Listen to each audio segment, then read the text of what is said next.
तो आज से हम लोग जो है क्लास 12 का फर्स्ट मैथ स्टार्ट कर रहे हैं। रेगुलर इस पर भी वीडियो क्या होगा बनेगा।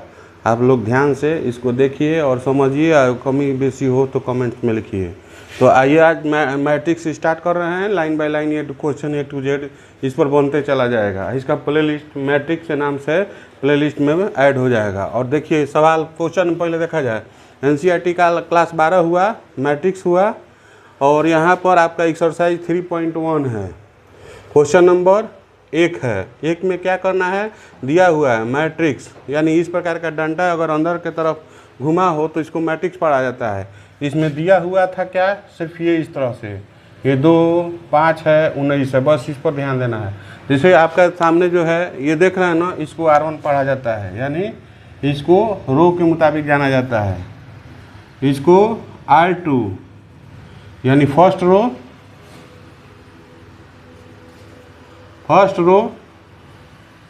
इसको बोला जाता है सेकंड रो,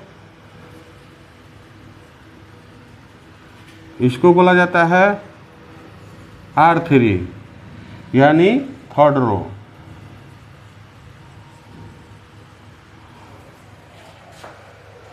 अब देखा जाए इसको क्या बोला जाता है, यहाँ से अगर देखा जाए, यानी इसको अगर हम मिटा देते हैं तो इसको बोला जाता है कॉलम, यानी C1। इसको यहाँ से मिटाया जाए कुछ पल के लिए तो ये क्या हो जाएगा, ये C2 हो गया। और ये कितना हो जाएगा, तो इसको बोला जाता है C3 यानी, और इसको क्या बोला जाता है, C4 बोला जाता है।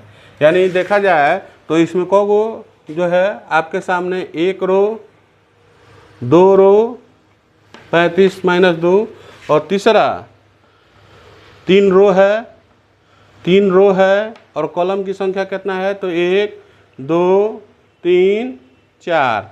अब इसमें जो है देखा जाए ये 2 नंबर जो है, यहाँ तो 2 नंबर जो दिखाई दे रहा है, इसमें इसका जो है इसको बोला जाता है एलिमेंट्स, या इसको बोला जाता है अवयव। तो इसका क्रमांक होता है, इसका क्रमांक कितना है, तो यहाँ देखिए A11 है। A11 कैसे लिखा जाता है, A11 कैसे हम लोग लिखते हैं, तो इसके लिए हम अपना तरफ से इसको एलिमेंट्स के नीचे जो एलिमेंट्स होते हैं, यानी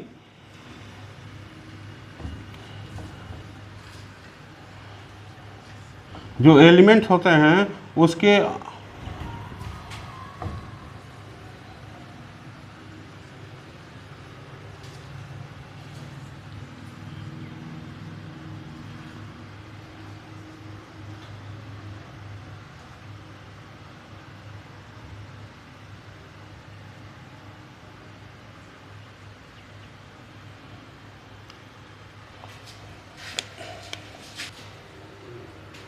कहने का मतलब है कि जो एलसीएम है, जो एलिमेंट्स की संख्या होता है, वो किस तरह से हम लिखते हैं, तो RC के मुताबिक लिखते हैं। यानी RC का मतलब रो की संख्या और उसके बाद कॉलम की संख्या लिखते हैं, रो की संख्या उसके बाद कॉलम की संख्या लिखते हैं। तो ध्यान से देखिए, ये जो 2 नंबर एलिमेंट्स है, इसकी संख्या क्या होगा, तो देखिए हम लोग पहले ही बताया है कि R की यानी रो की संख्या, तो ये आपका R1 हो गया, इसलिए 1 आ गया। कॉलम की संख्या, तो ये कॉलम आपका C1 हुआ, इसलिए ये 11 हो गया। उसी तरह से यहाँ जो 5 नंबर है, इस एलिमेंट्स का हमको क्रमांक लिखना होगा कि इस एलिमेंट की संख्या क्या है।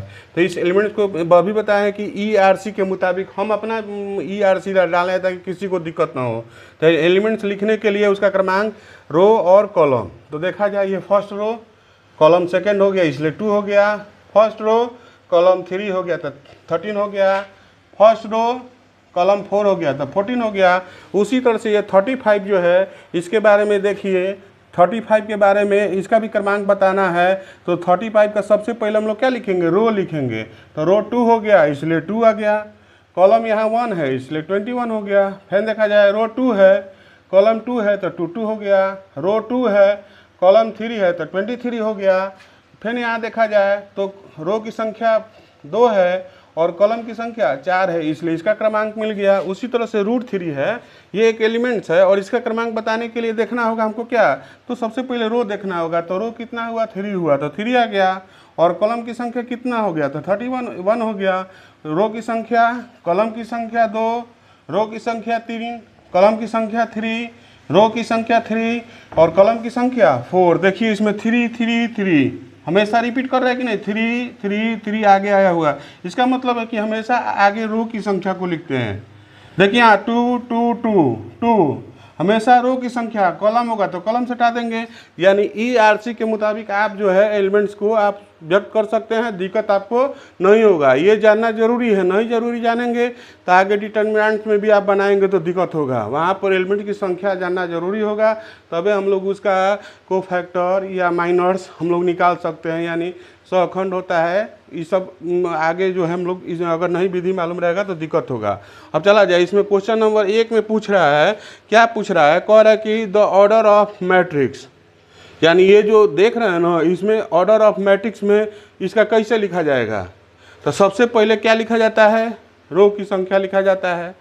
नंबर ऑफ रो, तो बताइए कितना रो है, तो 3 रो हो गया, मल्टीप्लाई।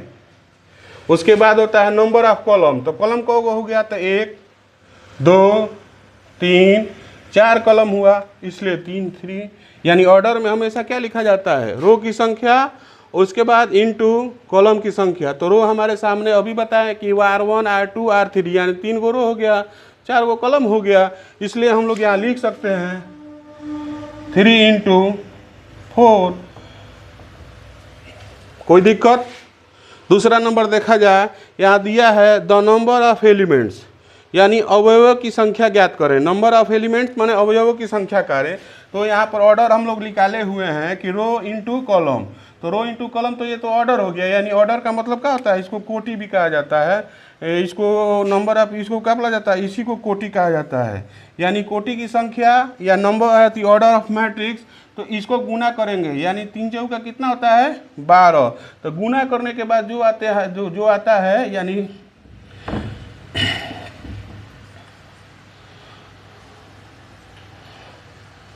नंबर ऑफ, यहाँ नंबर ऑफ रो है, तो नंबर ऑफ रो कितना हो गया, तो 3 हो गया। नंबर ऑफ कॉलम कितना होगा, तो 4 हो गया। और 3 में 4 से गुना करेंगे तो कितना हो जाएगा, 12 हो जाएगा। यानी एलिमेंट्स की संख्या कितना हो गया, 12 हो गया।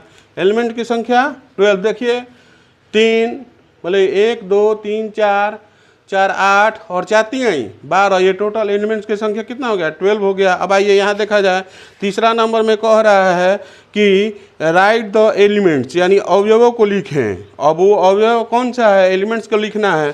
तो कह रहा है कि A13, तो बताइए A13 क्या है, 19 है या 19 है, तो A13 19 हो गया।